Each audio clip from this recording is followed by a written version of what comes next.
Hello ज्ञान army. आशा करता हूँ आप सभी बढ़िया होंगे। तो आज का हमारा टॉपिक है कंपाउंड इंटरेस्ट।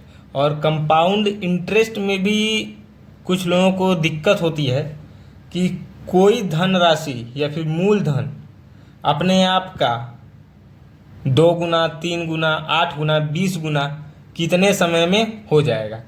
याद रखिएगा दोस्तों, इसमें क्वेश्चन में दिया रहता है कि कोई जो मूलधन है अपने आप का, वो जैसे 5 साल, 10 साल, तो इस 5 साल मान लेते, 5 साल में अपने आप का 2 गुना हो जा रहा है। ठीक है, ऐसा दिया रहेगा, 2 गुना हो जा रहा है, 3 गुना हो जा रहा है, 5 गुना हो जा रहा है, ऐसा दिया रहेगा। तो आपसे सवाल यहाँ क्या पूछेगा, तो कहेगा वही मूलधन, ये मान लेते हमारा मूलधन 1 है, ठीक है, वही मूलधन अपने आप का 8 गुना मान ले लेते हैं। 8 गुना, जैसे अब मैं 8 गुना मतलब मैं इससे 8 कर दूंगा तो यहाँ 8 आ जाएगा। 8 गुना कितने साल में हो जाएगा, ठीक है, ये दे देगा। तो सबसे पहले हम क्या करते हैं, यहाँ पे हम निकालते हैं कि ये जो 8 है इसको हम 2 के फॉर्म में कैसे लिख सकते हैं। सिंपल सी बात है, हम इसको 2 कर सकते हैं। कितना आएगा हमारा, ये 8 के बराबर आ जाएगा। तो अब हम इसे लिख सकते हैं 2 के पावर 2 2, 2 2 4, 4 4 4 2 8 आ गया हमारा। तो हम इसे 2 के पावर 3 लिख सकते हैं। तो याद रखिएगा, अब हमारा जो ये मूलधन था हमारा 1, अब इसे हम लिख देंगे 2 के पावर 3, या 2 के पावर 3 लिखिए, 2 के 8 लिखिए, बात तो एक ही है। तो हमारा ये जो पावर है, अब हमें इस पावर को, ये जो 5 था हमारा, 5 समय, 5 ईयर है, ठीक है, 5 ईयर को गुणा कर देंगे हमारे पावर से। तो ये केवल कंपाउंड इंटरेस्ट में ही लगेगा दोस्तों। तो हमारा ये आ जाएगा 5 × 3 = 15। तो हमारा जो मूलधन था 1, जो कि 5 साल में 2 गुना हो रहा था, उसी मूलधन को यहाँ 15 साल लगेगा 8 गुना होने के लिए। ठीक है, यहाँ क्लियर है दोस्तों। अब हम चलते हैं दूसरे कॉन्सेप्ट पे, या तो इसका एक और एग्जांपल ले लेते हैं। जैसे इसमें दे दिया है कोई मूलधन, समझ लीजिए हमारा हो जा रहा है 8 साल में 3 गुना ले लेते हैं। अभी 3 गुना कंफर्म कर लीजिए, देख लीजिए काम करेगा कि नहीं करेगा। जैसे हमारा मूलधन 1, वो अपना 3 गुना हो जा रहा है 8 साल में, तो वही मूलधन अपना 27 गुना कितने साल में होगा। सीधी सी बात है, हम 27 को 3 × 3 × 3 लिख सकते हैं। तो ये 27 गुना भी हो सकता है, इसी को 27 को गुणे कुछ कितना भी हो सकता है। आपको बस इसके फॉर्म में याद रखिएगा, इसके फॉर्म में ही देगा ये। तो हम इसे लिख देंगे 3 के पावर 3। हमारा ये जो 3 का पावर है ये जाएगा 8 के पास।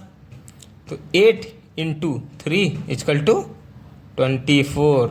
तो इसे यहाँ एक मूलधन को 8 साल लगते हैं 3 गुना होने के लिए, तो उसी मूलधन को 27 गुना होने के लिए पूरे 24 साल लग जाएंगे। ठीक है, ये हमारा सवाल एसएससी में भी पूछता है, सीपीएसआई में पूछता है, कई सारे स्टेट एग्जाम में भी पूछता है। यहाँ एक कॉन्सेप्ट क्लियर होता है। अब हमसे दूसरा कॉन्सेप्ट पूछ लेगा, कह देगा कि अभी तो हम कितने साल में कि उतना गुना होगा। अब हमसे कभी कभी पूछ देता है कि जो हमारा मूलधन है वो अपने आप का 5 साल में 2 गुना होता है, तो आपसे पूछ देगा वही मूलधन 20 साल में कितना गुना होगा। याद रखिएगा, यहाँ पे हमें निकालना है कितना गुना होगा, न कि कितने साल में। साल में तो दिया ही है। तो इसमें हम क्या करते हैं, अब हम इस 5 को 20 कैसे लिख सकते हैं। 5 गुणे 4 कर दीजिए, इक्वल टू 20 हो गया ये। अब आप सोचेंगे कि अरे वाह, ये तो हो गया 20 गुना हो जाएगा। ऐसा नहीं है, ये 20 गुना नहीं होगा। अब हम इस 20 को नहीं देखना है, ठीक है। आप कई लोग इस 20 के पीछे अटक जाएंगे, मगर हमें देखना क्या है, हमने जिससे इसको गुणा किया है।